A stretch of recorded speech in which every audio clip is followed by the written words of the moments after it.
All right, so yesterday or maybe earlier today, I don't know exactly when these videos are going to be uploaded, but we kind of reacted to Skip and Shannon reacting to the whole Baker Mayfield situation. I kind of wanted to get a pulse on what the national media is saying about this situation. Today, they did something I didn't know you could do, which is make a storyline out of a Nick Chubb quote. One, I didn't know Nick Chubb gave quotes. Didn't know that happened. But I have not just seen them make a storyline over this Nick Chubb quote. I have seen people lose their mind about this Nick Chubb quote. And forgive me, I got ink on my hand. I've been writing all day. But I have seen all kinds of people lose their mind over this Nick Chubb quote. And I'm just struggling to understand why people are losing their mind over this. But let's see what Skip Shannon has to say. And also, let's just talk about this situation for what it's worth, right? Still on Baker Mayfield watch. His future with the Browns remains undecided. But now, teammate Nick Chubb not being afraid to support last season's starting quarterback. Chubb said Baker is still, quote, one of my best friends. He's a great guy. I know with his intensity and his attitude, wherever he lands, he'll be ready. We've been wondering why no teammate has stepped. Boy, they did if any of you guys have played baseball, when I played baseball, I was a catcher. And what they taught me as a catcher is that you have to learn how to frame pitches, right?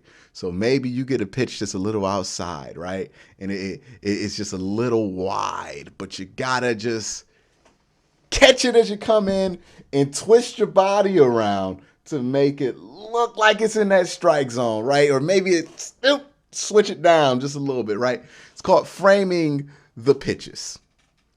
This is what I would term as framing a take. Basically, what Nick Chubb said was, hey, I have a great relationship with Baker Mayfield, and I wish the best for him. That's essentially what he said, right? And we know that he has a great relationship with Baker Mayfield. Him and Baker have always been pretty good pals, have gotten along really well, and that, they would wish the best for each other. There's no news there. It's interesting. They don't talk about, Nick Chubb had some complimentary things to say about Deshaun Watson as well. He said, I think what Mary Kay reported, he said the entire team loves him, which is wild because Watson's only been in the building for like 2 weeks. But I guess a trip to the Bahamas and, his generosity will do that for you, right? I mean, Deshaun knows how to win a locker room. We know that. So, again, I'm more interested as somebody who does this day in and day out to see how they're going to try to squeeze 20 minutes of content out of this one quote. And let's be honest here. I'm trying to squeeze at least 20 minutes of content. Well, not at least 20. I'm not going to hold y'all for 20 if it ain't nothing to talk about. But I'm trying to squeeze some content out of them, squeezing content out of nothing. Like, this is the NFL offseason in a nutshell. We are squeezing juice. It ain't no juice left in this rind, man. We need some games to happen. And them games so far away. But we're going to look at some more stuff. I'm going through some tape. We're going to break down some tape and really get into the nitty gritty because it's that time, right? They don't go through tape on Undisputed. I go through tape on Unfiltered and Untitled. But let's continue on here, man. Haven't said anything yet. Shannon, what do you make of Chubb's comments about Baker? I didn't make much of it. It sounds like a pretty standard comment. Pretty standard. They were in the same draft class, one with the first round pick. Skip, you remember the Hard Knocks? They left Nick Chubb at the airport. They forgot somebody dropped that Deshaun Watson. I think if you polled everybody in the locker room, they feel that Deshaun Watson gives them a better chance to reach their ultimate destination than Baker Mayfield. I'm not saying people dislike Baker Mayfield, but at the end of the day, Skip, this is a business, and I want to be surrounded by guys that gives me the best opportunity to win. We can be friends. We can still be friends off the field. But on the field, I want the best 11 on offense. I want the best 11 on defense. I want the best 11 special teams players. I want those guys to play, friend or not. And so Nick Chubb kept it very professional. Look, that's still one of my best friends. I know he's going to land on his feet. I know the type of guy that he is. I know what's inside Baker Mayfield, but I'm not making any more than that. It was like, Man, they did Baker Mayfield wrong, man. I wish I had Baker still here, because I believe we could have won a championship with Baker. He didn't say that. So he kept it pretty professional, standard. So I'm so interested to see how Skip's going to make a mountain out of this. Now, I don't know. I feel like we can all agree, but I've seen some of these takes on Twitter, so I don't know what everybody else is thinking. I know what I'm thinking is that Nick is saying, hey, man, that's my friend. I wish the best for him. And since he's my friend, I believe in him. Nothing wrong with saying that, right? Like, that's essentially what you're supposed to say. If he says anything else in that, it's ironically, that's actually news. I don't know how this became. Let's see what Skip's going to say that a bunch of people going to repeat. it's a standard comment, says the Hall of Famer Shannon Sharp, that Nick Chubb said of Baker Mayfield, he's still one of my best friends. Yeah. That's not standard. Yes, I it don't is. think you can disqualify or write that off as a standard, just lip service sort of Follow-up comment. question. Would you rather have him as your quarterback than Deshaun Watson? That's your best friend. Okay, but I've told you from the start, I'm a Baker fan, and I'll take Deshaun any day, then. any night over Baker Mayfield, because so would everybody else. Because when the last Okay, I really want Skip to explain why, like, saying somebody who you've been friends with for 4 years is one of your best friends is not a standard comment. Not like standard in the way of everybody says that's their best friend, but like, if that is your best friend, why would it be out of standard to say it? Like, I just don't understand what we saw of Deshaun, and he's going to have to knock some rust off too. Yes. But I thought he was a top 3 quarterback in the league. I consider Baker in the top 15 in the league, which Man, is ain't no still top pretty good. 15. Yes, he is. No, he ain't no top 15. He's better than about 15 other starting quarterbacks. I don't know them. Well, I mean, starting college quarterbacks, not NFL. Somebody sitting across from me has perpetrated a false narrative that Baker is a lousy leader, and that's just not true. I'm just going by what the reports say. I didn't make it. Boom! That's what this is about. All right. See, we found what it is. The Nick Chubb quote, they knew it was nothing, but it was a way for them to justify getting into this argument about whether Baker Mayfield was a good leader or not. I have a different opinion on it. Was he a good leader? Was he not? I don't know. But the play on the field in 2021 wasn't good enough for that to matter. That's just straight up the fact, right? We can debate all the live long day about why or who liked him in the locker room or whatever it was that went wrong in that locker room. That does not matter, right? I don't know what kind of leader Baker Mayfield is, because to be a leader at the quarterback position, you also need to ball at the quarterback position, right? There's a reason why nobody raves about Kirk Cousins' leadership, because he's good, but he don't ball, right? Andy Dalton. Anybody raving about the leadership of Andy Dalton when he was in Cincinnati? He was okay, but he wasn't a baller like that, right? And that's no disparagement to Baker, to Andy Dalton, to Joe Flacco, to Ryan Tannehill, all of these dudes that we know are in the league that people respect, but aren't necessarily seen as great leaders. Who are seen in the NFL? Who is seen in the NFL as a great leader? Tom Brady, obvious. He's the most decorated football player to ever play the game. Let's talk about another guy who's seen as a leader. What? Patrick Mahomes? I don't know. Do people talk about Pat? I don't feel like people talk about Pat as a leader. They more talk about him as an athletic piece. But I guess some of the time, since he takes them on comebacks, they talk about him as a leader, right? Those are the dudes that people talk about as leaders. The clutch performers, the guys who come in, have a history of this. They have that aura about them. That's because they're really good at quarterback.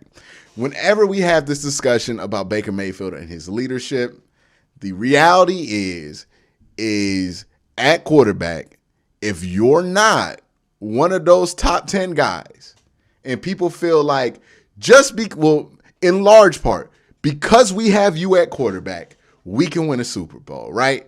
If that's not the case, and you're the quarterback of an NFL team, your leadership's really only going to matter so much. It really is only going to matter so much. It's not going to hurt you. It's not going to help you, right? Because people aren't looking for you to be that. You really only look for leadership in the locker room when you feel like there is greatness, right? Myles Garrett is a perfect example.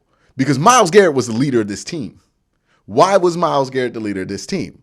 Because people look at Myles Garrett and go, he going to be in the Hall of Fame. I'm going to listen to him, right? That's what other professional athletes think. Everybody comes in on the defensive side especially, and they listen to Myles Garrett. You know, Myles Garrett comes out, says something needs to be fixed, it gets fixed. That's what his level of play has afforded him, which is his leadership. Not saying that he would be that he's a bad leader or anything, and that he's only able to lead because he's a great player. But in the NFL, when it's the best of the best, you need to be one of the best in order to command that leadership of people who are considered the best of the best. Baker was never seen on that level, and he did not play on that level in 2021. Maybe in 2020, you can make more of an argument that his leadership mattered, but in 2021, I don't think his leadership mattered just simply because his play wasn't good enough for that to matter, right? Point blank, period. I don't think the Browns fell apart because of Baker Mayfield's leadership. I think the Browns fell apart because Baker Mayfield played bad, and then that knocked over a whole thing of dominoes that really just put things into place, right?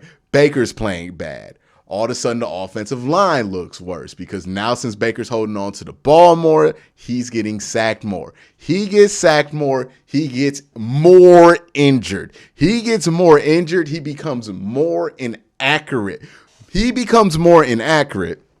More outlets start reporting and talking bad about him, which makes Baker more stubborn, doesn't want to go out, wants to prove a point, which, again, he's injured, makes him more inaccurate. And that inaccuracy frustrates the living hell out of these wide receivers who did most of what they were supposed to do. Look up, ball all the way over there. Look up, ball intercepted. Look up, ball all over the place, right? Now they're frustrated. Now they don't want to play, right? Now all of this is trickling in and out. The offensive line is frustrated, not at Baker Mayfield, but just because they're not playing at the level that they did last year. The wide receiving is frustrated at the quarterback play. And people aren't getting the ball. People aren't happy. The offense stinks, so the defense is getting thrown out there more, which is making the defense mad. You see how that one thing knocked over all of them dominoes. Not saying, oh, Baker Mayfield's the reason. No, just saying